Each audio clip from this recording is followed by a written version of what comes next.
সাইরা দিছে, কিন্তু কামটা সাইরা দিছে। কামটা কোথায় সারছে টের পান নাই, দেখাইতেছি। কাকু যা বলে তা করে না, আর যা বলে না তা ডেফিনেটলি করে। ঘটনাটা হয়েছে এমন, টোটাল একটা ফোকাস সেদিকে ছিল, কিন্তু ফোকাসটা একদিকে নিয়ে এবার একদম পয়েন্টেই টার্গেট হয়ে গেছে পরিবর্তন। No hanky panky, no hanky panky. এটা ছিল একটা ট্রেইলার, সামান্য একটা টিজার। আজকের এই ট্রেইলার বা টিজার দেখা প্রধান উপদেষ্টাকে এই কথা মাইনা নিতে হবে। ফুল অ্যান্ড ফাইনাল খেলা শুরু হয়ে গেছে। এটা কিন্তু ফাইনাল খেলা চলতেছে এখন। আর এই ফাইনাল খেলাটা আরেকটু পরে হলে ভালো হতো, কিন্তু আগে চলে আসছে কেন জানেন? গুমের সাথে জড়িত শেখ হাসিনার দূষরদের জন্য একটি দুঃসংবাদ এসেছে ডক্টর মোহাম্মদ ইউনূসের ক্যাবিনেট থেকে। আজকে আইন পাশ করেছে, যারা খুন এবং গুমের সাথে জড়িত ছিল তাদের সর্বোচ্চ শাস্তি মৃত্যুদণ্ড হবে বাংলাদেশের আইনে। তাই যারাই যেখানে পালিয়ে লুকিয়ে যেভাবে গ্রেফতার যেখানে আছে, তাদের জন্য এই দুঃসংবাদটি। আমাদের দেশের পুরো পরিস্থিতি পাল্টে যাবে। যে সোজা আঙ্গুলে যদি ঘি না ওঠে, তাহলে ঘি বাঁকা করে আবার ঘি নিতে হবে। রাজপথে তোলপাড় সৃষ্টিকারী ঘোষণা দিয়েছে জামাত। এর মানে সামনে কঠিন উত্তেজনা আসছে। জামাত ডাক দিলেই রাজপথে গণজোয়ার তৈরি হয়, জনসমুদ্রে তৈরি হয়। এত বড় জনসমুদ্র, এত বড় জনসমাগম করার সক্ষমতা বাংলাদেশের আর কোনো রাজনীতি করে নাই। এটা কিন্তু 85 বছর ইতিহাসে কখনো ঘটেনি, এবার ঘটছে। যদি সোজা আঙ্গুলে ঘি না ওঠে, তাহলে আঙুল বাঁকা করতে তারা দেরি করবে না, এবং সেখান থেকে 11 তারিখে ঢাকার রাস্তায় অন্য চিত্র দেখা যাবে। নতুন একটা নিউজে আপনাকে স্বাগতম। প্রিয় দর্শক, বাংলাদেশের রাজনৈতিক প্রেক্ষাপট ও সার্বিক পরিস্থিতির কিছু ভিডিও নিয়ে আপনাদের সামনে হাজির হয়েছি, যার কিছু অংশবিশেষ আপনারা ইতিমধ্যেই দেখে ফেলেছেন, এবং এই অংশবিশেষ দেখার মাধ্যমে আপনারা বুঝতে পেরে গেছেন যে আজকের ভিডিওটা কতটা গুরুত্বপূর্ণ হতে যাচ্ছে। তাই প্রিয় দর্শক, সম্পূর্ণ ভিডিওটি না টেনে দেখলে আপনারা ভিডিওর মূল বিষয়টি বুঝতে পারবেন।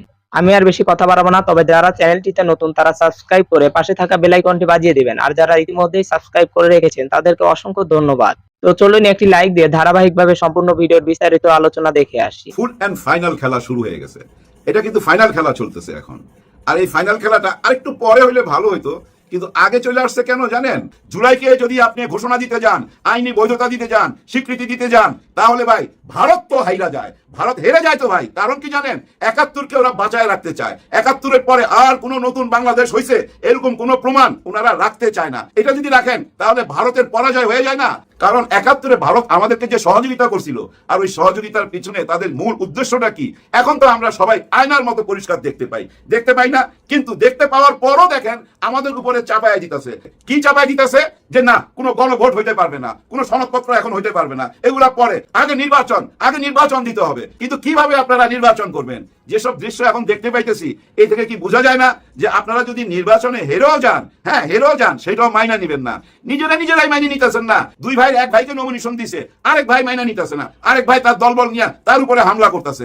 আর জাতীয় নির্বাচনে যদি হাইরা যান, আপনারা মাইনা নিবেন না, মাইনা নিতে পারবেন না। ওই মানসিকতা আপনাদের মধ্যে নাই। এবং জুলাই সনদপত্র যেন কোনোভাবেই স্বীকৃতি না পায়, ওই কারণে এই অরাজকতা তৈরি করছেন। জুলাই গণ অভ্যুত্থানের মাধ্যমে মানুষ বুঝাই দিছে, মানুষ দেশকে ভালোবাসে, মানুষ দেশটাকে নতুন বাংলাদেশ দেখতে চায়। এটা জনগণের মনের কথা ছিল জুলাই 5ই আগস্ট। সেই কথাটাকে কেউ এখন স্বীকার যাইতে চায় না। আপনারা স্বীকার না গেলেও কোনো কিছু করার নাই, যার যাবার সে যাবে, যার মাথা তারই ব্যথা। সবচেয়ে বড় মাথা ব্যথা ডক্টর মোহাম্মদ ইউনূস স্যারের। হ্যাঁ ভাই, ডক্টর মোহাম্মদ ইউনূস স্যার তো 1 নম্বর আসামি। কার চোখে? ওই যে শেখ হাসিনার চোখে 1 নম্বর আসামি না? গত 1.5 বছরে যত অডিও কল ফাঁস হয়েছে, উনি দেশ নিয়ে কোনো কথা বলছে, উনার ভুল নিয়ে কোনো কথা বলছে, উনার মধ্যে কোনো অনুশোচনা ছিল? কিচ্ছু ছিল না। এবং কোনো পথও দেখায় নাই উনার কর্মীদেরকে। শুধু বলছে ওরে মার, ওরে ধর, ওর লিস্ট আমার কাছে পাঠা, আমি দেখা নেবো, আমি আসলে এই ময়লা সাফ করুম। যত রকম হুমকি ধামকি, যেটা একজন নেত্রীর মুখে মানায় না। রক্তের সাথে কেউ বেমানি করতে পারবেন না। আপনাদের উদ্দেশ্য সফল হবে না, হইতে পারে না। আপনারা যেটা চাইতেছেন জুলাই সনদপত্রটাকে ধামাচাপা দিয়া 71টাকে বাঁচায় রাখতে। আরে ভাই, 71 তো মহান পবিত্র 71, এটা তো আমাদের বুকে, এটা আমাদেরকে স্বাধীনতা এনে দিছে। কিন্তু আমরা আমাদের দেশকে আবার মুক্ত করলাম কাদের হাত থেকে? যারা আমাদের স্বাধীনতা কেড়ে নিতে চাইছিল, আমাদেরকে অঙ্গরাজ্য বানাইতে চাইছিল। ওখান থেকে যারা নতুন বাংলাদেশ আইনা দিল, তাদের কথা ভুলে গেলে হবে না। আপনারা ভুলে গেলেও দেশের জনগণ ভুলবে না। আমি আপনাদেরকে নিয়ে একটা নতুন বাংলাদেশের স্বপ্ন দেখতে চাই। No hanky panky, no hanky panky. আমার কথা না ভাই, এটা বলছেন আমাদের জামাতের নায়েবে আমির আব্দুল্লাহ মোহাম্মদ তাহের। আজকে যখন 8 দলীয় একটি জোট মিলে আমাদের প্রধান উপদেষ্টার কাছে স্মারকলিপি পেশ করতে গেছেন, সেই যে বিরাট মিছিল, সেখান থেকে উনি বলছেন no hanky panky, no hanky panky. মানে হাঙ্কি পাঙ্কি করে কিছু করতে পারবেন না, আমাদের এই জুলাই সনদ বাস্তবায়ন করতে হবে। এবং নভেম্বরের মধ্যেই এই গণভোট করতে হবে। এইটা নিয়ে নো হাঙ্কি পাঙ্কি, ভাই নো হাঙ্কি পাঙ্কি শব্দটা এত ভালো লাগছে ওনার মুখে। ওনাদের মতো মানুষ যখন এই ধরনের শব্দ চয়ন করে তখন এটা রাষ্ট্র হয়ে যায়, এটা ভাইরাল হয়ে যায়। দেখেন জামাত ইসলামের আজকে যে গণমিছিলটা ছিল, এটা ছিল একটা ট্রেইলার, সামান্য একটা টিজার। মানে আমরা সিনেমা বানাবার সময় সিনেমার সমস্ত কিছু তো সিনেমাতে হলে দেখাই না, মানুষকে আকর্ষিত করবার জন্য ট্রেইলার বা টিজার বানাই, ওইটা দেখাই বুঝাই যে সিনেমাটা কেমন হবে। আজকের এই ট্রেইলার বা টিজার দেখা মানুষ বুঝে ফেলাইছে সামনের দিনগুলো কেমন আসতেছে।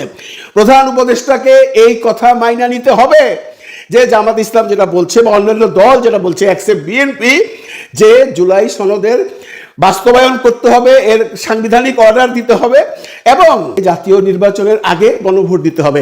এটা নিয়ে no hanky panky, no hanky panky. দেখেন বন্ধুরা, জামাত ইসলাম খুব ধীর গতিতে চলে, তারা কোনো ঝামেলায় যেতে চায় না, তারা সরকারকে টাইম দেয়, মানুষকে টাইম দেয়, বুঝতে দেয়। তারা এমন কোনো উগ্রবাদী মানে বিহেভিয়ার করে না যেন মানুষ বিরক্ত হয়ে যায়। আজকে এই গণমিছিল দিয়ে তারা স্মারকলিপিটা পেশ করছে অত্যন্ত সুন্দরভাবে, কোনো রকম অপ্রীতিকর ঘটনা ঘটে নাই। তারা কয়েকজন যে প্রধান উপদেষ্টার কাছে স্মারকলিপি দিয়ে দিচ্ছেন এবং এইখানে কিন্তু এনারা আগেই বলছিলেন 6 তারিখে স্মারকলিপি দেবো এবং সরকার যে 7 দিনের সময় বেঁধে দিয়েছিল, মাননীয় আইন উপদেষ্টা বলেছিল আপনারা একটা মীমাংসা করেন, সেই ব্যাপারেও এই জামাত ইসলাম কিন্তু অফার দিয়েছে, বিএনপিকে বলেছে যে আপনারা আসেন বসেন, কিন্তু এখানে রেফারি থাকবে কে, কার সাথে বসবেন? আমাদের যে আগের রেফারি ছিল আলী রিয়া সাহেব তো চলে গেছেন, এখন কে রেফারিগিরি করবে? ওনারা বলছেন, জামাত ইসলাম বলছেন যে আমরা প্রধান উপদেষ্টাকে রেফারি হিসেবে দেখতে চাই। এটা নিয়ে কি বলছিল কদিন আগে, আমরা একটু পত্রিকার খবরটা দেখি। দেখেন কদিন আগে পত্রিকায় লিখছিল, জুলাই সনদ গণভোট ইস্যুতে রাজনৈতিক দলগুলোর মধ্যে সৃষ্ট বিরোধ নিরসনে সরকার দলগুলোকে 1 সপ্তাহ সময় বেঁধে দিলেও কোনো আশার আলো দেখা যাচ্ছে না। এখন পর্যন্ত দলগুলো এক টেবিলে বসতে পারেনি আলোচনা করার জন্য। জামায়াতের পক্ষ থেকে রেফারি হিসাবে প্রধান উপদেষ্টাকে দায়িত্ব পালনের প্রস্তাব দিলেও সরকার পক্ষ থেকে কোনো সাড়া মেলেনি। এই অবস্থায় সংকট নিরসনে জামায়াত এখনো আশাবাদী। একই সঙ্গে দলটি এও মনে করে বিএনপি সরকারের এই প্রস্তাবে সাড়া দেবে। আসলে কি সাড়া দেবে? এই প্রস্তাব নিয়ে বসলে কি হবে? বিএনপি তো তার জায়গায় আছে, বিএনপি বারবারই বলতেছে যে জাতীয় নির্বাচনের দিন এই গণভোট হবে, কিন্তু জামাত ইসলাম সহ এনসিপি সহ অন্যান্য দলগুলো বলছে না, গণভোটটা আগেই হইতে হবে। এই যে সমস্যাটা সৃষ্টি হয়েছে, এটার সময় কিন্তু দিনাপাত চলে যাচ্ছে। 7 দিনের মধ্যে অলরেডি 4 দিন চলে গেছে, আজকে 6 তারিখ।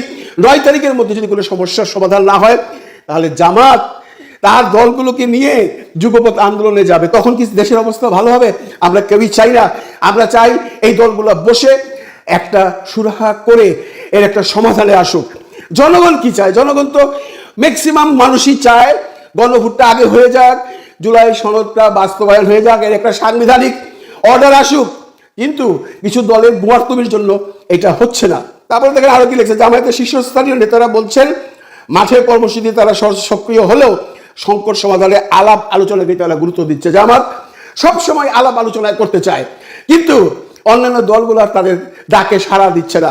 এমত অবস্থায় জামাত যদি 9 তারিখের পরে বৃহৎ আন্দোলনে যায়, তখন যেন জনগণ তাদেরকে দোষ না দেয়। এইটা নিয়েই আজকে আমাদের নায়েবে আমির বারে বারে বলে দিছে, আপনারা এর একটা সমাধানে আসেন, বসেন, প্রধান উপদেষ্টা রেফারিগিরি করুক, আমরা বসে একটা সমাধানে আসি। কারণ এই জুলাই সনদ আর গণভোট নিয়ে no hanky panky, no hanky panky. সম্পূর্ণ ভিডিওটি দেখার জন্য আপনাকে অসংখ্য ধন্যবাদ। ভিডিওটি দেখার মাধ্যমে আপনি কি উপলব্ধি করতে পারলেন তা কমেন্টের মাধ্যমে জানান। আজকের মতো এ পর্যন্তই। ভালো থাকবেন, সুস্থ থাকবেন। আল্লাহ হাফেজ।